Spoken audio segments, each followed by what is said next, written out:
ये तो बहुत ही जानी पहचानी कहावत है कि बेरहम आदमी खुद अपना ही फांसी लगाने वाला होता है। जो आसमान की तरफ पत्थर फेंकता है अक्सर वो टूटे सिर आता है। जबकि सिक्के का दूसरा पहलू हमको बताता है कि भोलापन अंजीर के पेड़ की लकड़ी की ढाल है जिसके ऊपर बुराई की तलवार को तोड़ा जाता है या उसकी धार मारी जाती है, ताकि जब कोई गरीब आदमी मरने का और दफन हो जाने का बहाना बनाता है तो वह फिर से हाड़ मौसका बनकर फिर से जिंदा हो जाए। ऐसी ही बात आप अब इस कहानी में देखेंगे जो मैं अब आप सबको अपनी यादों के यक्से में से निकालकर सुनाने जा रही हूँ। एक बार की बात है कि एक बहुत बड़ा लॉर्ड था।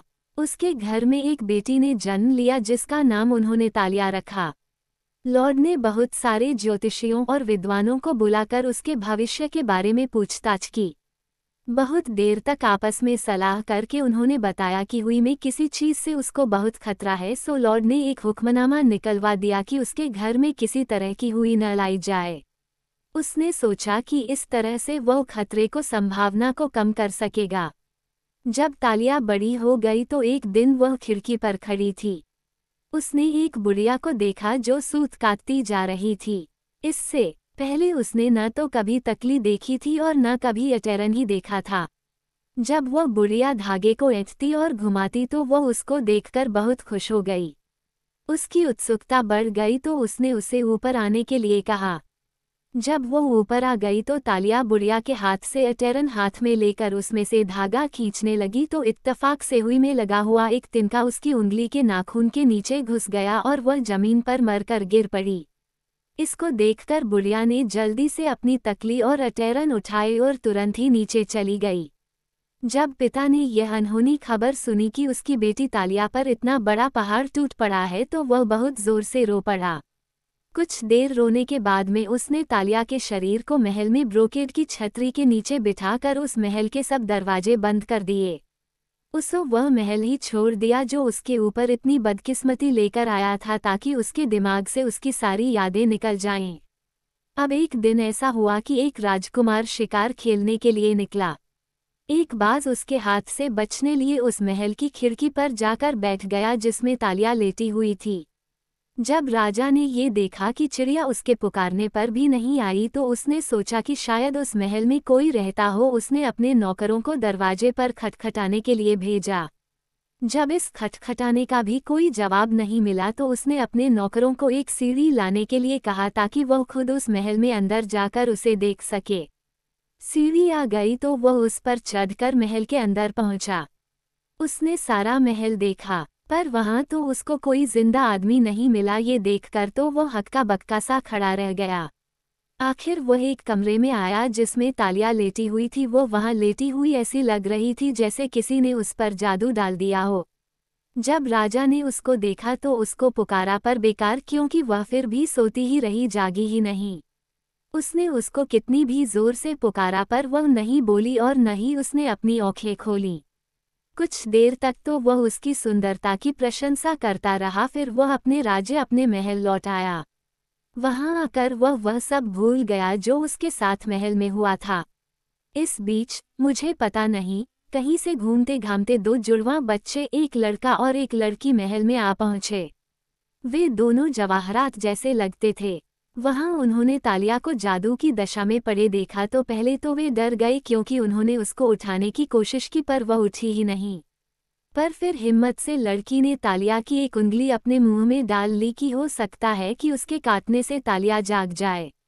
इत्तफाक से यह वही उंगली थी जिसमें हुई का तिनका फंसा हुआ था। सो इससे हुआ क्या कि तालिया की उंगली में फंसा हुआ तिनका निकल गया। जैसे ही तिनका निकला वैसे ही वह जाग गई। उसको लगा जैसे वह किसी गहरी नींद से जाग कर उठी हो।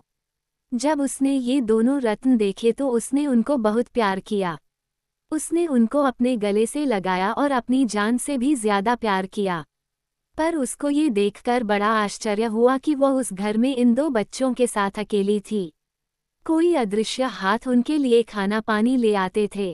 कुछ समय बाद राजा को तालिया का ध्यान आया तो वह एक दिन मौका निकालकर जब वह शिकार के लिए गया तो तालिया के पास भी गया। जब उसने उसे जागा हुआ पाया और उसके साथ दो सुंदर बच्चे भी देखे, खुशी के मारे उसकी तो बोली ही नहीं निकली। फिर राजा ने तालिया को बताया कि वह कौन था, तो दोनों को एक अच्छा साथ और दोस्ती हो गई। वो वहाँ कई दिनों तक रहा और जब वो वहाँ से चला तो यह वायदा करके चला कि वो लौटकर आएगा और उसे यहाँ से ले जाएगा। जब राजा अपने राज्य चला गया तो वह तालिया और बच्चों को ही याद करता रहता। वह जब खाता तब भी तालिया का नाम उसकी जबान पर रहता और जब वह सोने जाता तभी भी वह तालिया सूरज और 124 को याद करता रहता। राजा की सौतेली माँ थी। उसके शिकार पर बहुत दिनों तक बाहर रहने से उसको कुछ शक हो गया कि उसका बेटा इतने दिनों तक कहाँ रहता है, और जब वो उसको तालिया सूरज और चांद पुकारते सुनती तो उसका गुस्सा ऊपर चढ़ जाता। एक दिन उसने राजा के सेक्रेटरी से कहा, देख लो, तुम बहुत बड़े खतरे में हो। तुम एक कुल्हाड़ी और एक पत्थर के टुकड़े के बीच में हो। मैं तुम्हें बहुत अमीर कर दूंगी, बताओ कि किसने मेरे सौतेले बेटे को मोहित कर रखा है। पर अगर तुम मुझसे सच छिपाओगे तो तुम्हें पछताना पड़ेगा। सेक्रेटरी को एक तरफ तो डर लगा, दूसरी तरफ उसको लालच हुआ। वह लालच जो इज्जत की आंखों पर पट्टी बांध देता है, वह लालच जो न्याय को अंधा कर देता है, वह लालच जो घोड़े की पुरानी नाल 125 में विश्वास पैदा कर देता है। सेक्रेटरी ने रानी माँ को सब कुछ सच सच बता दिया। ये सुनकर रानी माँ ने सेक्रेटरी को राजा का नाम लेकर तालिया के पास भेजा कि राजा बच्चों को देखना चाहते हैं, इसलिए उन्होंने उनको बुलाया है। तालिया को ये सुनकर बहुत खुशी हुई और उसने उनको राजा के पास भेज दिया। रानी माँ ने रसाये को बुलाकर उन बच्चों को खाने में पकाने के लिए कहा और कहा कि वो उनको कई तरह से बनाए और उसके नीच बेटे को खाने के लिए दे। रसोइया बहुत नर्म दिल आदमी था। 2 छोटे सुनहरे बच्चों को देखकर उसको उन पर दया आ गई। उसने उनको अपनी पत्नी को दे दिया और कहा कि वो उनको छिपा कर रखे। फिर उसने 2 हिरन के बच्चे मारे और उनको अलग अलग तरीके से बनाकर खाने में परोसा। जब राजा आया तो रानी ने रसोइये से उन पकवानों को लाने के लिए कहा। राजा उनको बड़े शौक से खाने लगा। ओह मेरे बाबा की कसम, ये तो बहुत ही स्वादिष्ट है। और रानी बराबर यही कहती रही, खाओ खाओ, तुम जानते हो कि तुम क्या खा रहे हो। पहले तो राजा ने इस बात की तरफ कोई ध्यान नहीं दिया जो कुछ उसने कहा, पर वह जब बार बार यही दोहराती रही तो राजा बोला, माँ मुझे मालूम है कि मैं क्या खा रहा हूँ, क्योंकि तुम ये सब अपने घर से तो लाई नहीं। फिर भी जब रानी माँ का गाना खत्म नहीं हुआ तो गुस्से के मारे अपने गुस्से को शांत करने के लिए वह पास के बने एक घर में चला गया। इस बीच रानी माँ अभी वह जो कुछ भी करके चुकी थी उससे संतुष्ट नहीं थी, सो उसने सेक्रेटरी को फिर बुलाया और उसको तालिया को लाने के लिए कहा कि उसको राजा ने बुलाया है। तालिया ने जब ये सुना तो वह भी खुशी खुशी अपनी आँखों की रोशनी देखने के लिए राजा के पास चल दी। उसको तो पता ही नहीं था कि वहाँ धुआं उसका इंतजार कर रहा था।